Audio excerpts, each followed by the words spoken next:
In this video, I'm going to show how to find Instagram group chat. It's a very quickly and easy process, so make sure to follow along. First, I will point out that this process works on any device I'm using, Android, but it's the same process if you are on iPhone and computer, doesn't matter. First, you need to open your Instagram and log into the account that you want to find Instagram group chat.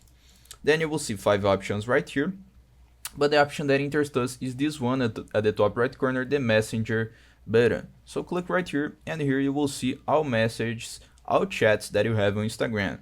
You just need to click right here to search and search for the name of the group chat. Okay, you just need to search the name of the group chat. So for example, test, and you will see the name of the group. Okay, you just need to click on the group and you will find your Instagram group chat.